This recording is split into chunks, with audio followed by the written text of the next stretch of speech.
जय श्री ओम नमः सिद्धेभ्यः। जय श्री ओम नमः सिद्धेभ्यः। जय श्री ओम नमः सिद्धेभ्यः।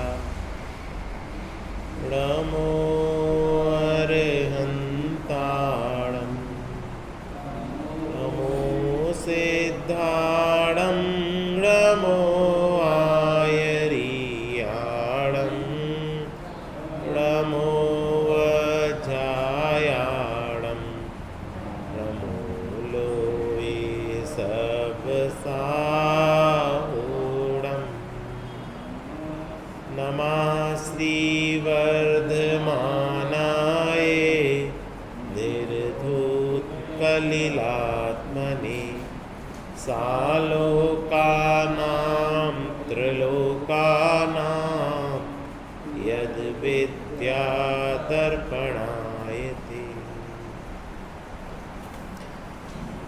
श्री रत्नकर्ण श्रावकाचार्य ग्रंथ स्वाध्याय में चल रहा है। इसके रचयिता समंत भद्राचार्य स्वामी और इसके टीकाकार पंडित सदाशिवदास जी। कल पहले छंद का स्वरूप अपन ने समझा। वर्धमान स्वामी को नमस्कार किया जो अंतरंग में अनंत चतुष्टय रूप और बहिरंग में केवल ज्ञान रूपी लक्ष्मी से वृद्धिंगत को प्राप्त हैं, जिन्होंने नष्ट कर दिया है कलिल कर्मों को आत्मा के, और जो सालोका नाम त्रिलोका नाम अलोकाकाश सहित तीनों लोकों को दर्पण के समान स्पष्ट जानते हैं, ऐसे वर्धमान स्वामी को नमस्कार करके धर्म का स्वरूप क्या है, धर्म के स्वरूप को कहने की प्रतिज्ञा। अब हम क्या कहेंगे? हम धर्म का स्वरूप कहेंगे। धर्म क्या है उसकी प्रतिज्ञा लेते हैं, और कुछ नहीं कहेंगे। यहाँ वहाँ की कोई बातें नहीं होंगी, सीधी पॉइंट टू पॉइंट बात चलेगी। धर्म क्या है, धर्म का स्वरूप क्या है, हम धर्म को कैसे अंगीकार कर सकते हैं, धर्म के नाम पर क्या क्या अंगीकार कर रखा है, उस सब का त्याग और वास्तविक धर्म का स्वरूप है उसका ग्रहण इस दूसरे नंबर के श्लोक में आएगा। अपन एक साथ ये श्लोक पढ़ते हैं। देशयामि समीचीनं धर्मं कर्म निवर्हणं संसार दुःखता सत्वान् यो धर्मोत्तमे सुखे। कोई चार पद, एक एक पद में एक एक बात। देशयामि समीचीनम। समंत भद्राचार्य न्याय की कसौटी पर कसकर धर्म के स्वरूप को बताने के लिए उद्यत हुए हैं। धर्म वो है जो समीचीन हो, धर्म वो है जो कर्म का अभाव करे, धर्म वो है जो संसार के दुखों से छुटकारा दिलाए, धर्म वो है जो उत्तम सुख को प्रदान करे। वाह, लगना चाहिए कि कोई चीज मिली है। धर्म यानी आकुलता नहीं। धर्म ऐसा नहीं कि हम आकुलता में फंस गए, हमें यहाँ बहुत तकलीफ होती है, बहुत झंझटें हैं, बहुत विवाद है, वो धर्म नहीं है। देखो अर्थ, मैं ग्रंथकर्ता आचार्य समंत भद्र इस ग्रंथ में उस धर्म का उपदेश देने जा रहा हूँ जो प्राणियों को पंच परावर्तन रूप संसार के दुखों से निकालकर स्वर्ग के और मोक्ष के बाधा रहित उत्तम सुख को प्राप्त करा दे। क्या कैसे धर्म को कहूंगा? इस श्रावकाचार में आप ये नहीं समझना कि क्रियाकांड की चर्चा होगी, यहां तो धर्म की चर्चा होगी। धर्म क्या है उसका उपदेश देंगे। क्या है धर्म? पहला पॉइंट, जो प्राणियों को पंच परावर्तन रूप संसार के दुखों से निकालकर, पंच परावर्तन यानी ये है ना 84 लाख योनियां, यहां से निकालकर द्रव्य परावर्तन, क्षेत्र परावर्तन, काल परावर्तन, भव परावर्तन, भाव परावर्तन, और हमने कौन सा परावर्तन नहीं किया आज तक? और कितने सरल से बोल दिया। अगर सभी किए तो उन परावर्तनों की आग भी ख्याल में आना चाहिए, पीड़ा भी ख्याल में आना चाहिए। कैसे कैसे हम कौन कौन सी गति में कितना कितना दुख प्राप्त किया, इसकी भाव भासना होना चाहिए। 45-50 डिग्री टेम्परेचर बोले तो वो आग महसूस होती कि नहीं? और -, डिग्री टेम्परेचर बोले तो वो ठंड महसूस होती कि नहीं? बताओ, वो ठंडी अच्छी कि वो गर्मी अच्छी? लोग ठंडियों में जाते हैं बड़े बड़े पहाड़ों पर, हिल स्टेशनों पर, वहाँ इतने बड़े कपड़े पहन लेंगे और इनर पहन लेंगे और ओढ़ लेंगे और सब कर लेंगे और फिर भी ठिठुरेंगे। वो अच्छी है? तो भैया हम तो उसको अच्छा मानते हैं जिसमें ना तो गर्मी की ताप हो ना शीत की संताप हो, वो धर्म है। तो पंच परावर्तन रूप संसार के दुखों से निकालकर, धर्म वो है जो हमें पंच परावर्तन रूप संसार के दुखों से निकालकर कहाँ रख दे? अब देखो, यहां विरोध नहीं समझ में आ रहा। पंच परावर्तन से तो निकाले और स्वर्ग में रख दे, तो स्वर्ग पंच परावर्तन में नहीं है क्या? अब बताओ फिर गलत हो गया कि नहीं हो गया है? क्या स्वर्ग पंच परावर्तन से बाहर है क्या? क्यों स्वर्ग लिखा है? बताओ भाभी, मोक्ष लिखते तब तो ठीक था, कोई दिक्कत नहीं।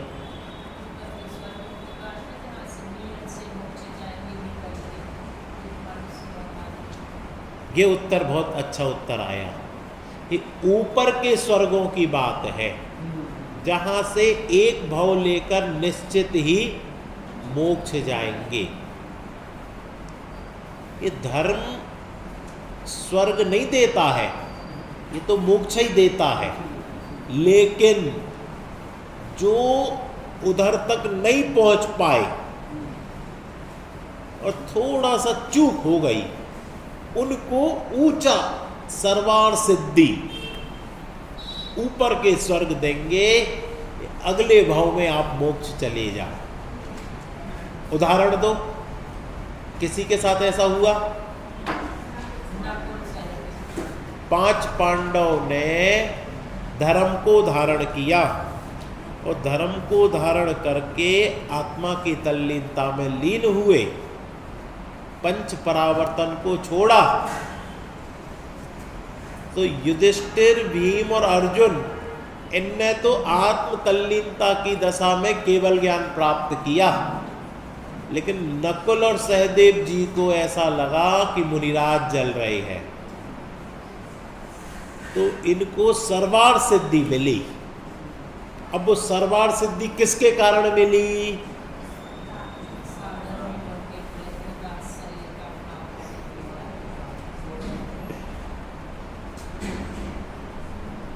भाई के प्रति वात्सल्य कि मुनिराज के प्रति?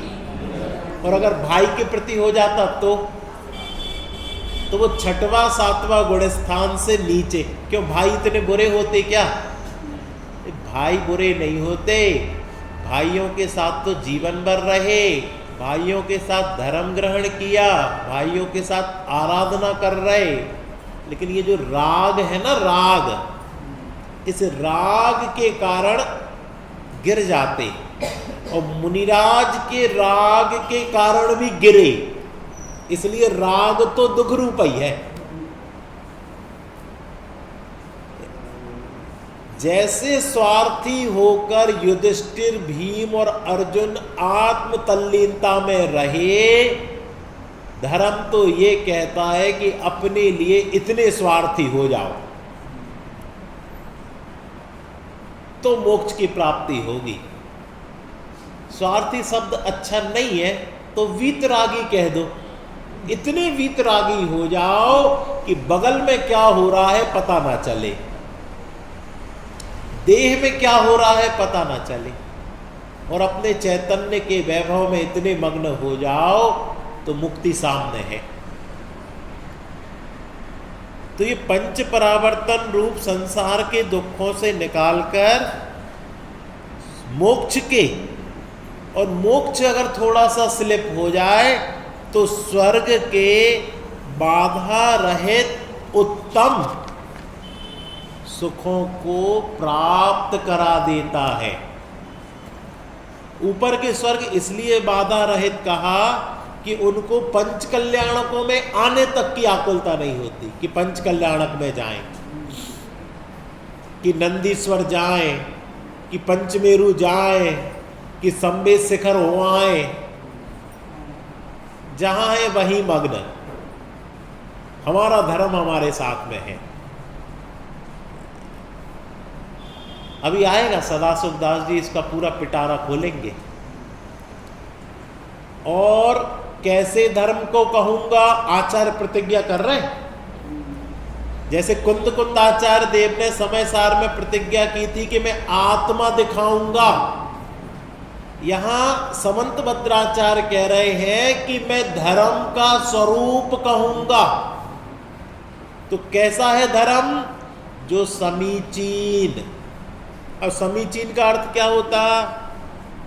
कि जिसमें वादी प्रतिवादी द्वारा व प्रत्यक्ष अनुमान आदि द्वारा बाधा नहीं आती। इधर पंचम काल में तो धर्म थोड़ा सा सॉफ्ट कर दो, और ये पंचम काल है उतना नहीं होता, तो थोड़ा सा कोई मध्यम मार्ग कि नहीं, पहले दूसरा काल कि नहीं।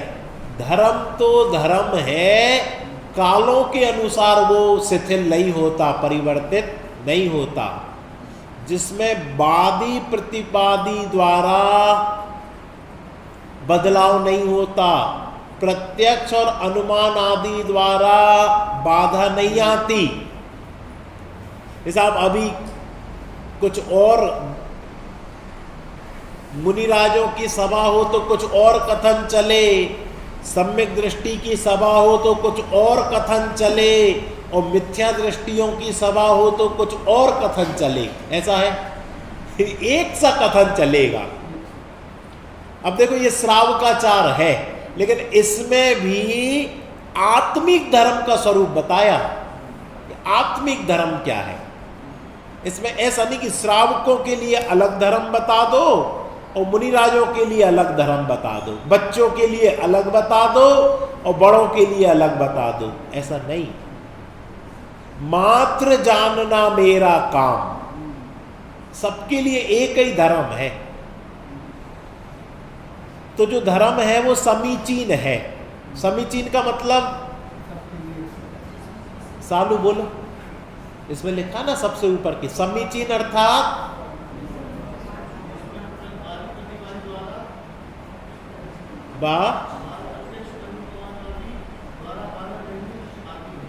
अब वादी प्रतिवादी द्वारा यानी कोई भी तर्क से इसको खंडित नहीं कर सकता।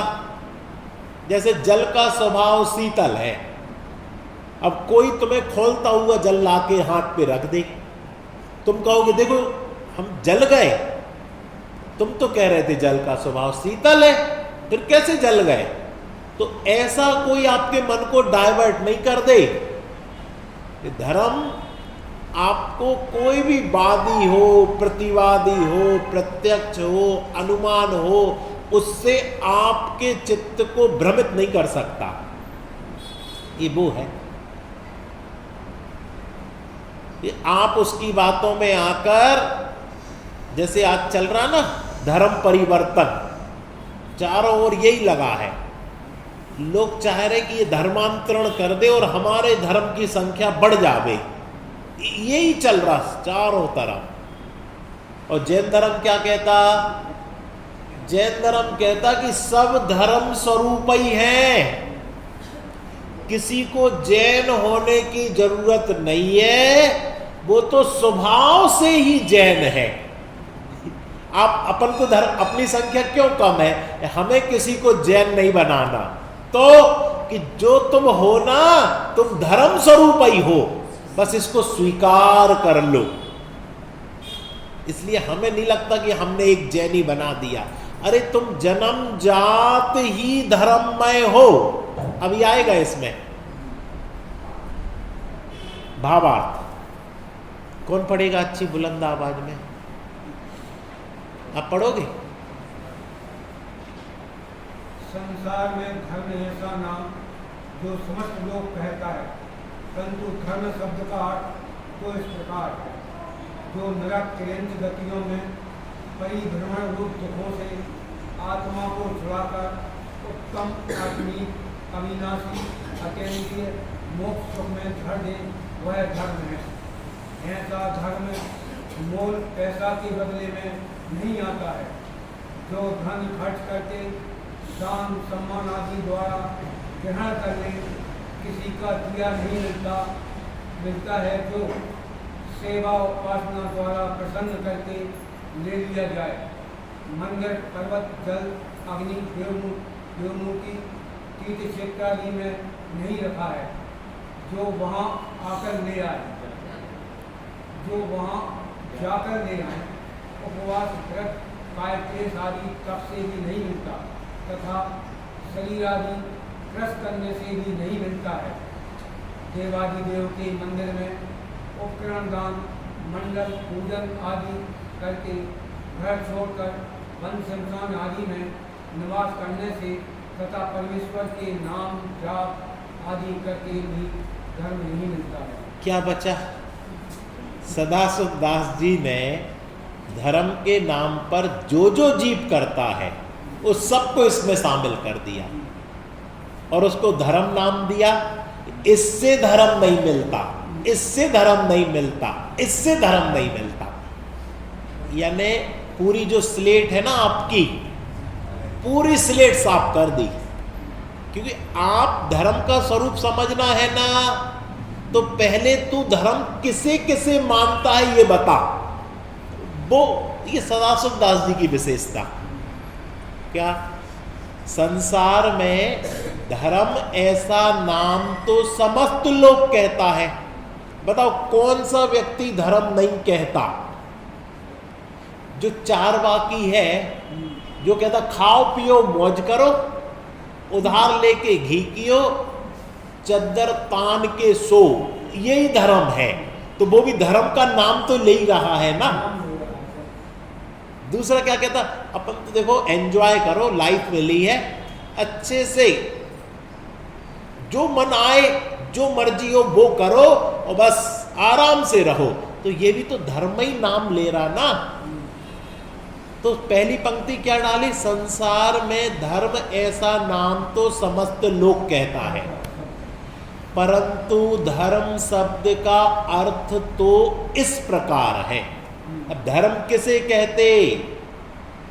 जो नरक त्रयंच आदि गतियों में परिभ्रमण रूप दुखों से आत्मा को छुड़ाकर उत्तम, आत्मिक, अविनाशी, अतीन्द्रिय मोक्ष सुख में दर दे, वो धर्म है।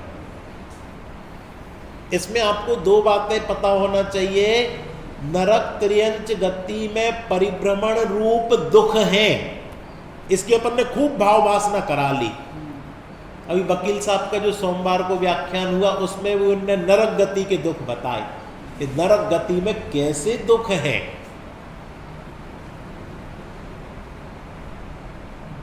भाव वासना करना, ऐसे दुख है। फिर धर्म हमें उन दुखों से छुड़ाएगा। मनुष्य गति में कैसे दुख है, उन दुखों से धर्म छुड़ाएगा। तो आत्मा को उनसे छुड़ाकर उत्तम, उत्तम से उत्तम, आत्मिक, मेरे आश्रय से जो प्रकट होता है, अविनाशी, जो कभी विनाश को प्राप्त नहीं होगा, कभी नष्ट नहीं होगा, अतीन्द्रिय, जो इंद्रियों से प्राप्त नहीं होता, जिसको चखने के लिए इंद्रियों की आवश्यकता नहीं है, मोक्ष सुख में धर दे। मोक्ष में कैसा सुख है? कितने विशेषण है? 4 विशेषण। कौन कौन से विशेषण है? हाँ,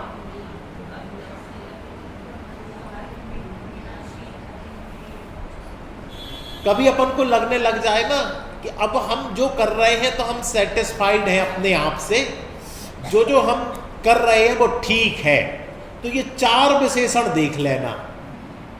क्या अभी हम जो सेटिस्फाइड हो गए हैं वो उत्तम है, आत्मिक है, अविनाशी है, अतीन्द्रिय है कि नहीं? और अगर नहीं हो तो संतुष्ट नहीं होना, उद्यमशील होना। क्यों? क्योंकि मोक्ष तो ऐसा है। अभी आपको जो स्वाद आता है वो इंद्रिय जनित स्वाद आता है, कसायों की मंदता जनित स्वाद आता है, पुण्य कर्म के उदय से स्वाद आता है। इसका मतलब वो कर्म का स्वाद है, आत्मा का स्वाद नहीं है। तो ऐसा धर्म कहां मिलेगा? कि ऐसा धर्म मोल पैसे के बदले में मिल जाता कि नहीं मिलता। आप सोचो कि हम कितना ही पैसा दे दें हमें धर्म मिल जाए। इसमें देखो अन्यमति क्या कहते कि साहब यहां पुण्य करो और पुण्य के फल में स्वर्ग आदि विभूति मिलेगी, तो धर्म मिल ही जाएगा कि नहीं मिल जाएगा। और पहली पंक्ति देखो तो यही भ्रम हो जाता है ना कि ये स्वर्ग और मोक्ष के उत्तम सुख में धर दे, यानी स्वर्ग में कम धर्म है और मोक्ष में ज्यादा धर्म है, ऐसा अर्थ निकलता कि नहीं? इसमें भी इनने कह दिया था अभी। पर भैया स्वर्ग तो पंच परावर्तन रूप संसार है। स्वर्ग में भी वे ही सुखी हैं जो आत्मा का लक्ष्य किए हुए हैं, जो देह का, वैभव का, संपत्ति का, शरीर का लक्ष्य किए हैं, वे तो वहां भी दुखी हैं। इसलिए धर्म पैसे के बदले में नहीं आता। बताओ कितना दान दे दें कि धर्म हो जाएगा? 1 लाख, 1 करोड़, 10 करोड़? 10 करोड़ दो तो अभी ताली बज जाए, आपको जय माला पहनाएं, तिलक लगाएं, आपके गीत गाएं, आपका यश करें, ये दानवीर हो गए हैं, बड़े धर्मात्मा हैं, हो जाएगा धर्म? अभी भाई साहब ने सुनाया तो सर सेठ हुक्मचंद जी थे ना, तो वो जब सोनगढ़ गए तो बस वो तो यही सोच रहे थे हम जिस सभा में जाते हमारी बहुत प्रसिद्धि होती, वक्ता भी हमारे गीत गाते हैं, श्रोता भी हमें सबसे आगे बिठाते हैं, तो यहाँ भी ऐसा ही होगा। गुरुदेव तो अपनी धारा में, धन तो धूल है, विनाशिक है, धर्म तो रत्ती मात्र नाही, और सेठ तो धूलिया सेठ है। ये बात चल रही। इनको बड़ा अचंभा लगा कि जीवन भर मेरी प्रसिद्धि हुई इस धर्म की, इस धन के कारण, दान के कारण, और ये पहली सभा है जहां इसको धूल बोला जा रहा है। ये राग है, आग है, पाप है। मिले गुरुदेव से, समझ में आया, पढ़ा लिखा, बात समझ में आ गई। फिर वो शिखर जी के पंच कल्याणक में गए, और शिखर जी के पंच कल्याणक में उनको श्रावक शिरोमणि की उपमा दी। राजू भाई, कौन सी उपमा दी शिखर जी में? श्रावक। पहले नहीं बताई, जब वो पहुंच गए, आ गए, तो बढ़िया उनको पगड़ी, अंगवस्त्र, तिलक और एक श्रावक शिरोमणि की उपमा। तो उनने लेने से इनकार कर दी। क्यों कर दी? कि हम जानते श्रावक कौन होती है। अब हमने पढ़ लिया है, श्रावक 5वें गुण स्थानवर्ती होते हैं, और शिरोमणि तो 11वीं प्रतिमाधारी होते हैं। अभी मेरी ना तो 11वीं प्रतिमा है, ना 5वां गुण स्थान है, ना 4था गुण स्थान है। आप मुझे ये उपमा कैसे दे रहे हो? मैं इस उपमा के योग्य? बताओ कितनी, किसकी ताकत होगी ये कहने की? भैया हम इस उपमा के योग्य नहीं है। श्रावक शिरोमणि तो छुल्लक जी होते हैं, एलक जी होते हैं, उनको दो। और उपमा नहीं ली। सोचो कितना परिवर्तन आ गया। लोग तो कहे हमें थोड़ा सा आपको सम्मान दिया, मान दिया, आपको प्रतिष्ठा दे दी, और क्या चाहिए संसार में? नहीं चाहिए। ये धूल की उपमा है, धूल की प्रशंसा है, धूल की तारीफ है। इतना अगर शास्त्र खोल के पढ़ ले निरपेक्ष भाव से, पक्षातिक्रांत होकर, तो धर्म समझ में आ जाए। जो धन खर्च करके दान सम्मान आदि द्वारा ग्रहण कर ले, किसी का दिया नहीं मिलता कि कोई आपको धर्म दे दे, कोई आशीर्वाद दे और आपको धर्म की प्राप्ति हो जाए, ऐसा है? कोई ने पिछी रखी और आपको धर्म की प्राप्ति हो जाए, ऐसा है?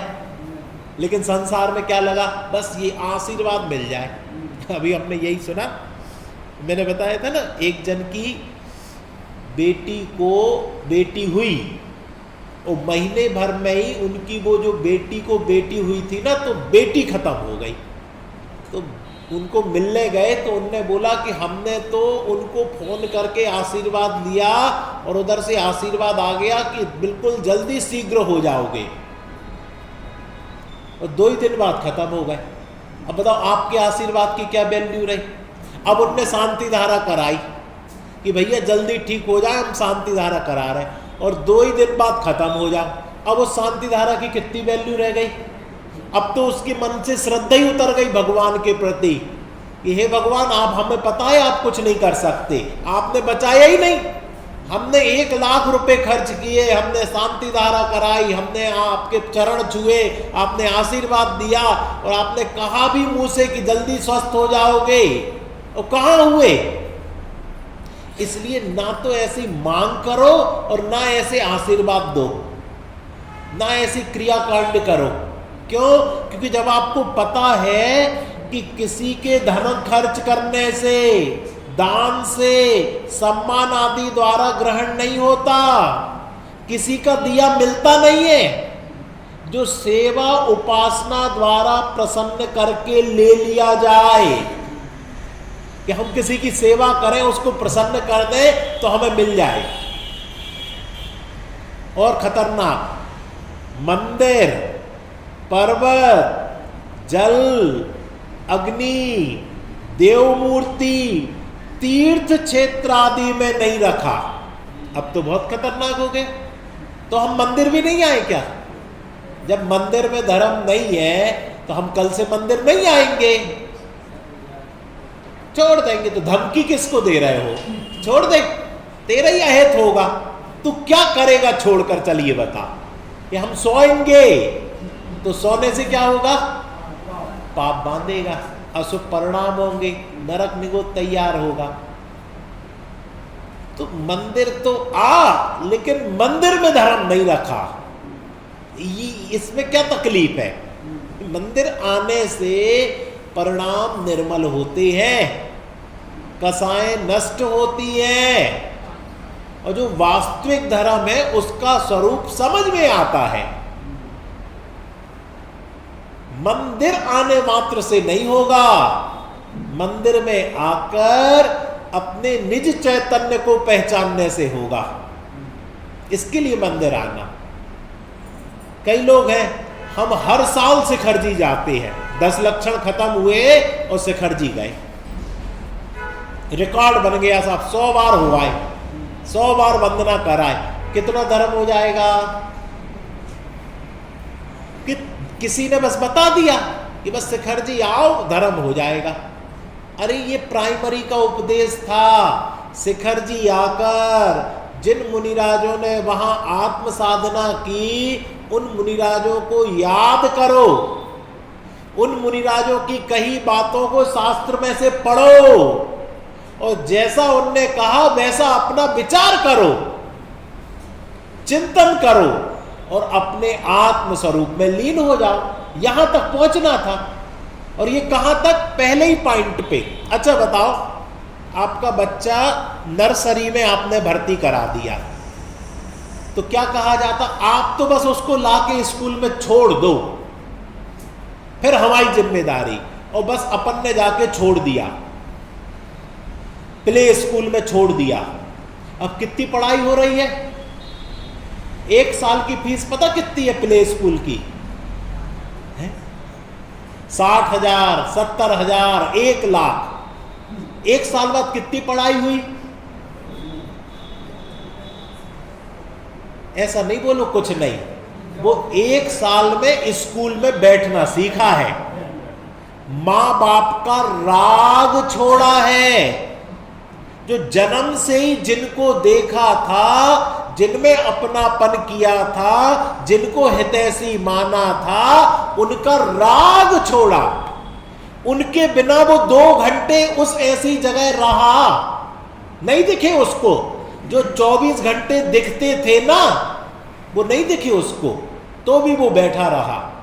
इसके लिए अगर 1 लाख रुपए भी लग जाए ना, तो ज्यादा घाटा नहीं है, कोई दिक्कत नहीं है। ऐसे ही ये जो मंदिर है ना, इस मंदिर में आए और अपने घर के, कुटुंब के, समाज के, व्यापार, नौकरी, सब टेंशन आपको 2 घंटे नहीं दिखी।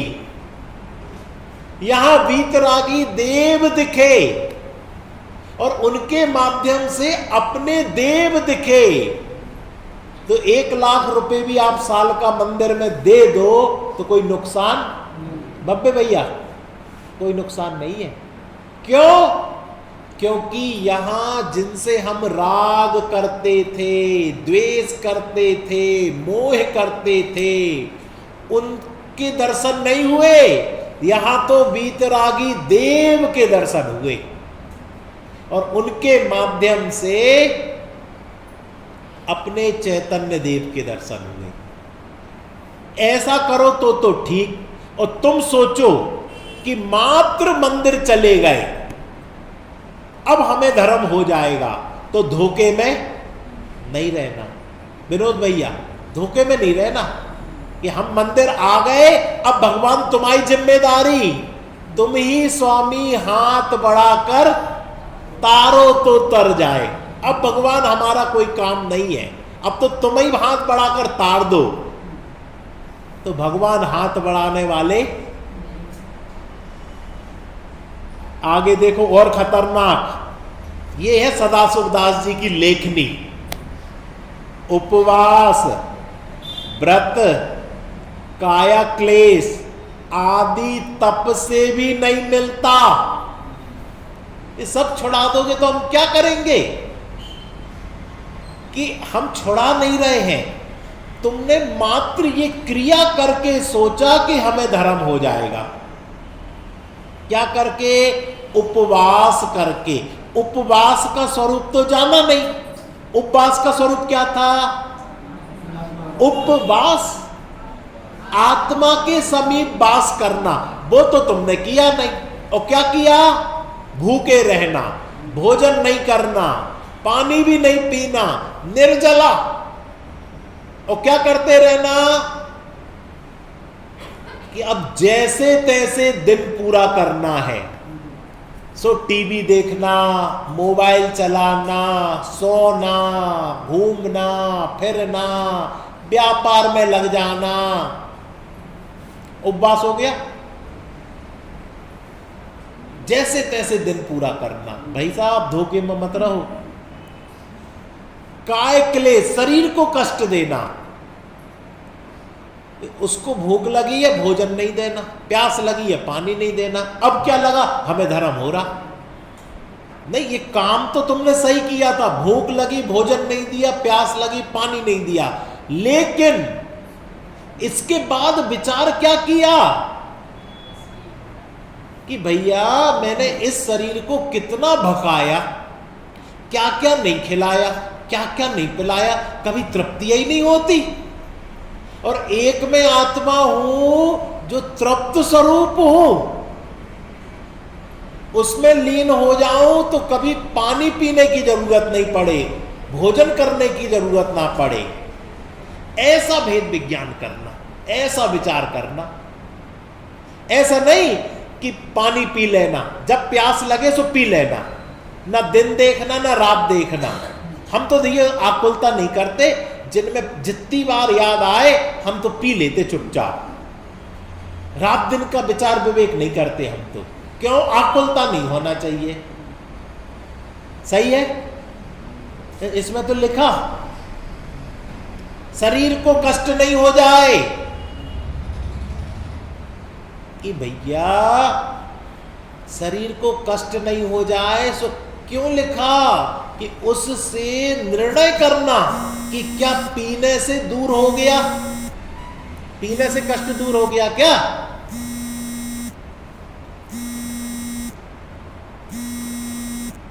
जो मदिरा पीता ना, मदिरा, वो बताता है मदिरा कैसी लगती, कि बहुत कड़वी लगती है।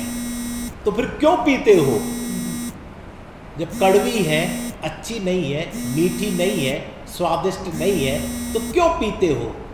इसको पीने के बाद हम अपनी तकलीफें भूल जाते हैं, हम राग द्वेष भूल जाते हैं और उस मदिरा की उन्मत्तता में मत्त हो जाते हैं। फिर ये भी विचार नहीं रहता कि नाली है कि घर है, गटर में भी पड़े रहते हैं, उसमें भी हमें तकलीफ नहीं होती है।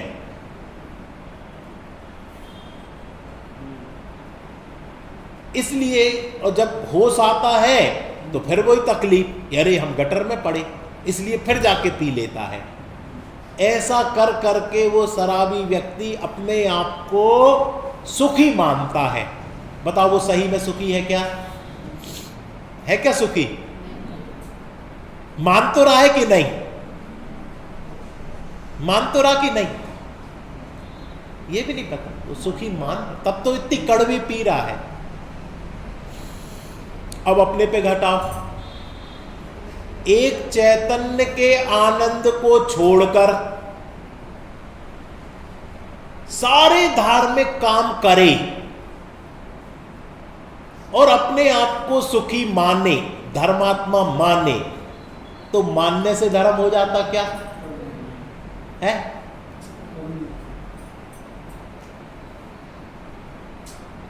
ये सारी लिस्ट गिन लेना। उसमें उपवास करे, व्रत करे, काया क्लेश करे, तप से भी नहीं मिलता, शरीर आदि क्रस करने से भी नहीं मिलता, देवादिक देव के मंदिर में उपकरण दान, मंडल पूजन आदि करके भी नहीं मिलता। तो बेदी पे सोना चढ़ रहा ना राजू भाई, आज तो बहुत प्रमाद आ रहा है। वेदी पे सोना चढ़ाने से तो धर्म हो जाएगा कि नहीं? नक्काशी करवा दो अच्छे बढ़िया, अच्छी सजा दो, कुछ तो होगा, थोड़ा बहुत तो अंश हो जाए। इसमें क्या लिख रहे?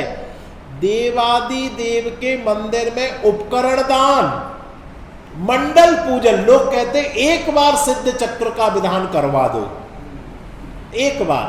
अपन क्या कहने लगे? एक बार समय सार का विधान करवा लो, बड़ा विधान। अभी पंडित जी का सुना कितने विधानों के नाम लिस्ट दिए। कौन सा विधान बोला? भेद विज्ञान के विधान के बिना कोई विधान कर लो, धर्म की प्राप्ति नहीं होगी। तो हम करें कि नहीं करें? कि करो ना, भेद विज्ञान पूर्वक सारे काम करो जितने लिखे हैं, लेकिन भेद विज्ञान पूर्वक।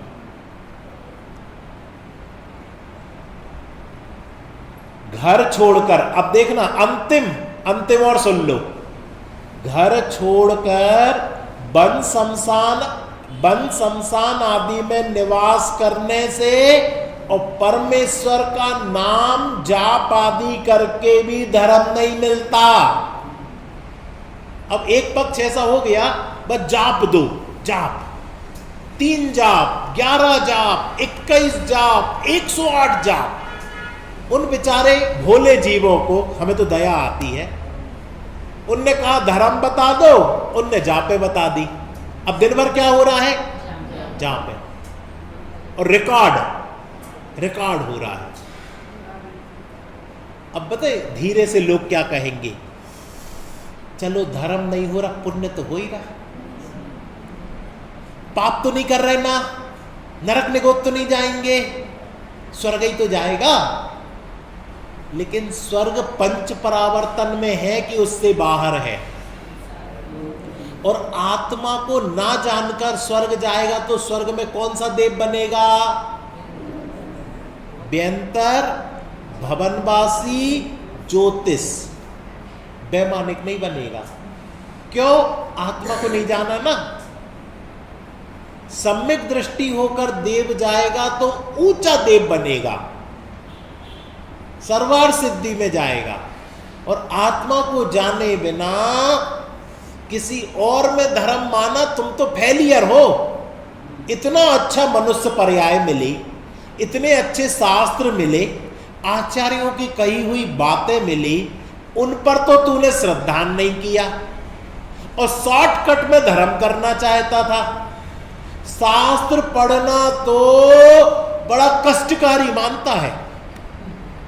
अच्छा बताओ कितने लोगों ने प्रस्तावना पढ़ी ईमानदारी से? 1 2 3 4 5 6। शास्त्र बहुत कष्टकारी है। इसको पढ़ने से क्या होगा? आप तो सुना दो, बस सुना, हम 4 घंटे सुन लेंगे, 6 घंटे सुन लेंगे, पर एक आधा घंटे बैठकर पढ़ना,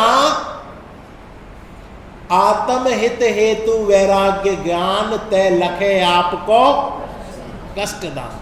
कष्ट होता बड़ा। जब तुम यहां नहीं पढ़ पा रहे तो यहां कैसे पढ़ोगे? इसलिए भैया जितनी बातें लिखी, दूसरे को देख देख कर दूसरे की गलती नहीं निकालना। सालू कोई जाप देता हो तो उसको याद कर लिया, ये जाप देते। कोई व्रत करता, ये व्रत करते। कोई तप करता, वो तप करते। कोई आहार देता, वो आहार। दूसरों को देख देख कर कसाई नहीं होना। तुम जो करते हो वो अपनी भूल निकालना। इन चीजों में से तुम जो क्रिया गलत तरीके से करते हो वो सुधारना। ये नहीं कि देखो विनोद भैया रोज अभिषेक पूजन करते हैं, इनके लिए लिखा। पहले तो मैं अभिषेक पूजन क्यों नहीं करता? अपनी गलती। और मैं करता हूं तो मुझे सम्यक तरीके से कैसा करना चाहिए कि भगवान का प्रक्षाल होता है तो तरीके से प्रक्षाल करें, और भगवान का प्रक्षाल ना करते रहे, अपने कर्मों का प्रक्षाल करें, और अपने कर्मों का प्रक्षाल ही ना करते रहे, अपने ज्ञाता स्वरूप का दिग्दर्शन करें। ये है यहां तक पहुंचना। गजब।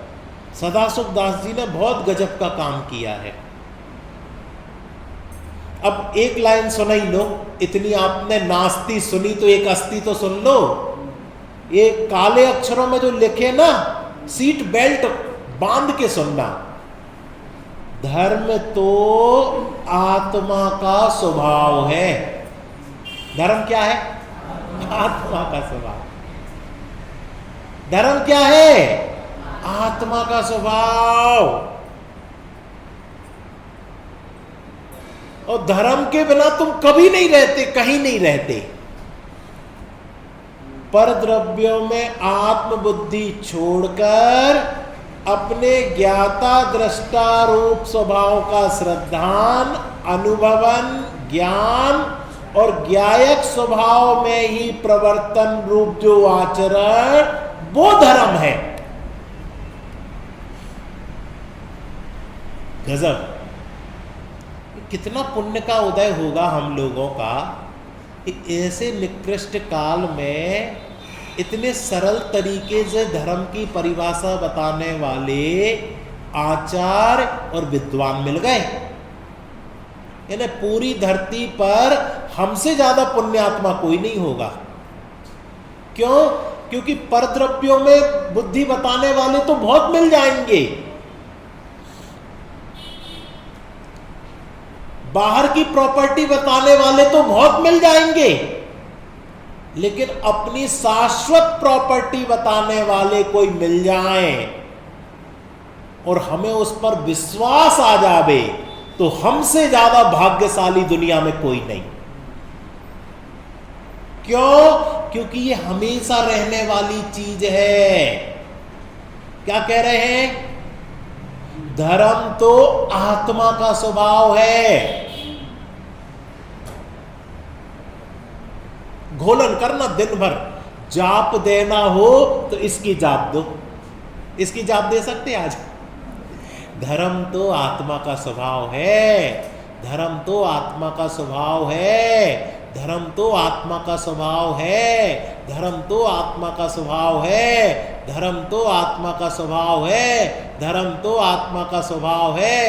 धर्म तो आत्मा का स्वभाव है। धर्म तो आत्मा का स्वभाव है। धर्म तो 9 बार हो गई।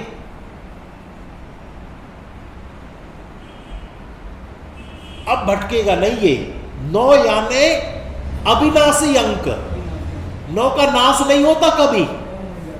9 बार यानी अविनाशी, कभी नाश को प्राप्त नहीं होता।